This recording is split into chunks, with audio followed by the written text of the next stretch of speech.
के मैप का सबसे पहले हम लोग इंट्रोडक्शन देखते हैं। कर्नफ मैप यूज होते हैं जो बूलियन एक्सप्रेशन है उनको सिंप्लीफाई करने के लिए। ठीक है।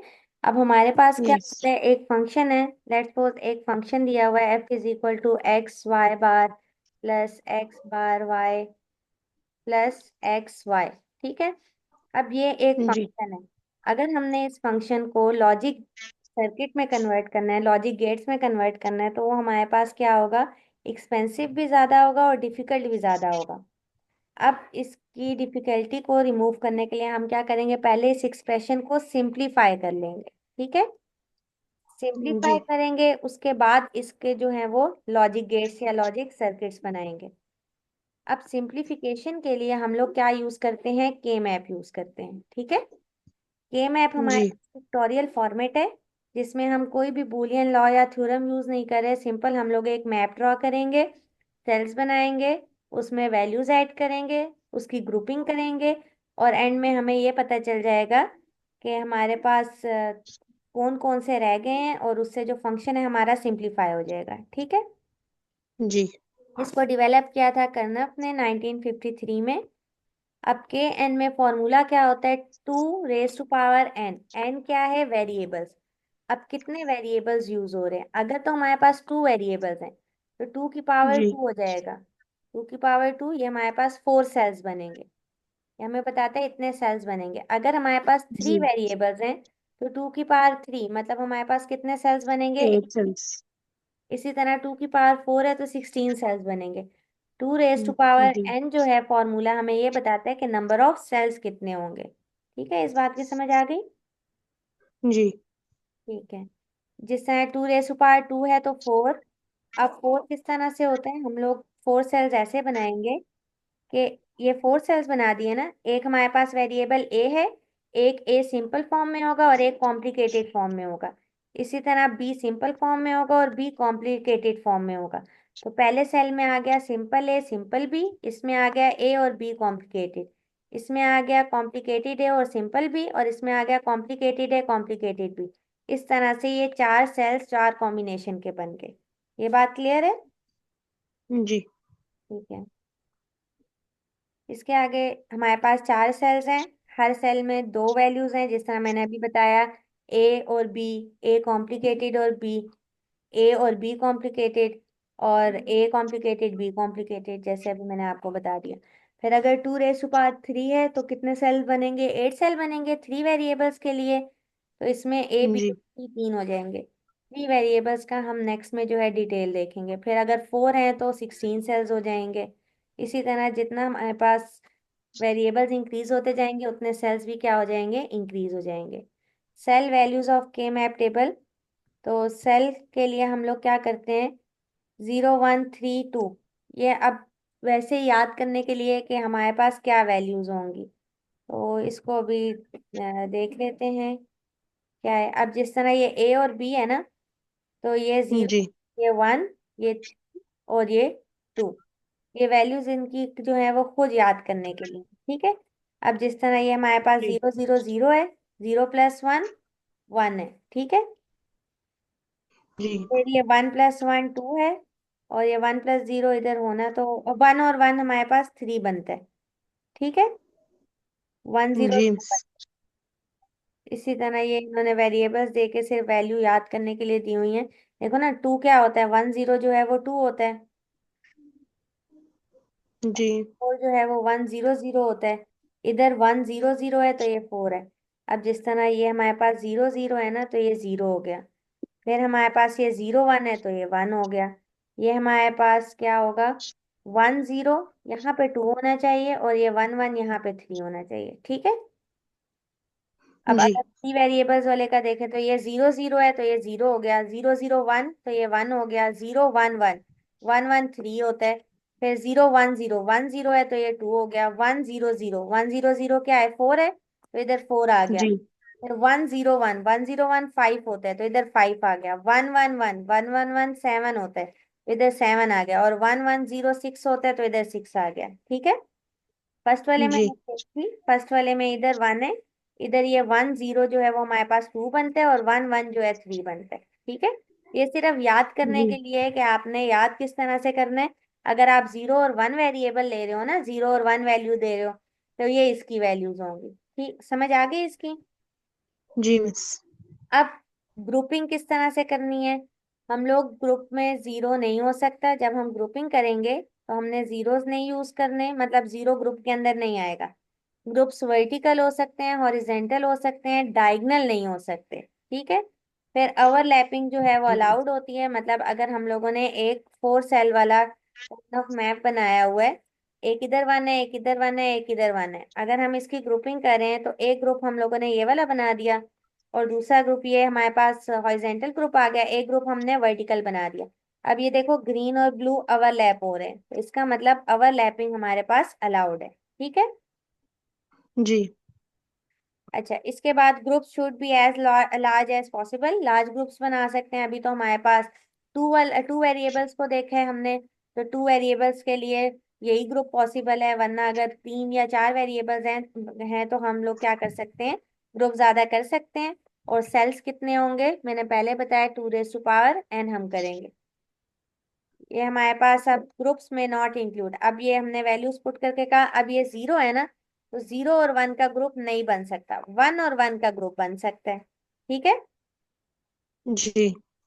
अच्छा, इसके बाद फिर हमारे पास है ग्रुप वर्टिकल हो सकते हैं और हॉरिजेंटल हो सकते हैं, ये वही एग्जांपल है जो अभी मैंने आपको पहले दिए। ग्रुप्स डायगोनल नहीं हो सकते, अगर डायगोनल में 1 1 है तो इनकी ग्रुपिंग नहीं होगी। ओवरलैपिंग अलाउड है, ये भी मैंने आपको एग्जांपल करके बता दिया है कि किस तरह से ओवरलैपिंग जो है वो अलाउड है। अब यहाँ पे ओवरलैपिंग हो रही है, क्लियर है ये बात। ग्रुप लार्ज, जितने लार्ज हों वो पॉसिबल होते हैं। अब ग्रुप जो है वो, ये देखो, अब ये 1 2 3 4, 4 सबसे बड़ा बन रहा है ना, तो हमने 4 का ग्रुप बनाना है, ऐसे नहीं करना कि 2 का अलग और 2 का अलग बनाए। जितना बड़ा ग्रुप बन सकता है उतना बड़ा हम बनाएंगे। ग्रुप जो है वो स्क्वायर की फॉर्म में भी बना सकते हैं और रेक्टेंगल की फॉर्म में भी बना सकते हैं। ठीक है। जी। देखो ना, ये एक रेक्टेंगल है और ये वाले जो 4 के बन रहे हैं वो स्क्वायर के हैं, और यहाँ पे ये वाला जो पोर्शन है जिसको मैंने रेड से किया है, ये क्या है, ये ओवरलैपिंग भी हो रही है, तो इसका मतलब ओवरलैपिंग भी अलाउड है। क्लियर है ये बात। जी। अब पेयर ग्रुप में हमारे पास अगर 2 सेल्स हैं तो किस तरह से पेयर बन सकते हैं। अच्छा, इसको ये क्वाड पेयर्स हैं, 2 पेयर्स के, 3 पेयर्स के, अगर 8 सेल हैं तो 4 4 का हम पेयर बनाएंगे। ठीक है। अब जिस तरह इन्होंने कहा हुआ ना 0 2 3, 0 2 3 का क्या मतलब है, जीरो क्या होता है, 0 0 0 होता है, तो इसका मतलब 0 0 में 1 वैल्यू आई है। इस बात की समझ आई। मतलब हम लोग अगर जी। 0 0 में देखेंगे ना, तो ये 0 0 1 1, तो इधर आएगा 0 0, इधर आएगा 0 1, इधर आएगा 1 0, इधर आएगा 1 1। अब इसका मतलब है, ये तो हमारे पास 0 है, ये हमारे पास 1 है, 1 0 हमारे पास होता है 2, और 1 1 हमारे पास होता है 3। ठीक है। जी। तो अब 0 कौन से वाले में फिट आएगा, इस वाले में, तो इधर हमने 1 लिख दिया। 2, 2 कौन सा है, 2 है 1 0, इधर हमने 1 लिख दिया, और 3 कौन सा है, 1 1, इधर हमने 1 लिख दिया। वन। तो ये क्या जी। बना, 0 1 0 1 1। ठीक है। अब इसकी जी। पेयरिंग बनेगी, वो हम किस तरह से पेयर बना सकते हैं, ये फर्स्ट पेयर बन गया और ये सेकंड पेयर बन गया, यही 2 पेयर्स बनेंगे ना इसके। जी। तो ये हमारे पास क्या हो गए, 2 पेयर्स बन गए। एक ये 1 1 1, ये हमने वैल्यूज पुट की, और हमारे पास ये फर्स्ट पेयर बन जाएगा। ये 0 0 का और 1 0 का, ये वो चीज है जो अभी मैंने बता दी है कि हमने फिलिंग किस तरह की है। ठीक है। ये फिलिंग जी बता दी है इन्होंने। अच्छा, अब हम लोगों ने क्या किया, अब हम लोगों ने पेयरिंग करनी है। पेयर करने के बाद हम लोग, ये पहला पेयर है, 0 1 0 वाला तो पेयर हो नहीं सकता, 0 1 वाला भी नहीं हो सकता, 0 0 भी नहीं है, सिर्फ हमारे पास क्या रह गया, 1 1 रह गया। तो ये हमारे पास आ गया A+0 0, A 0 है, तो B कॉम्प्लीमेंट+1 1 A। तो इसका मतलब क्या आंसर आया, A+B कॉम्प्लीमेंट। ठीक है। जी। अच्छा, अब एक एग्जाम्पल हम लोग देख लेते हैं, जो बुक वाली एग्जाम्पल है। ये तो हमारे पास 0 1 वाली थी ना। अब बुक वाली जो एग्जाम्पल है वो हमें AB की फॉर्म में दी हुई है। वो हमारे पास क्या है,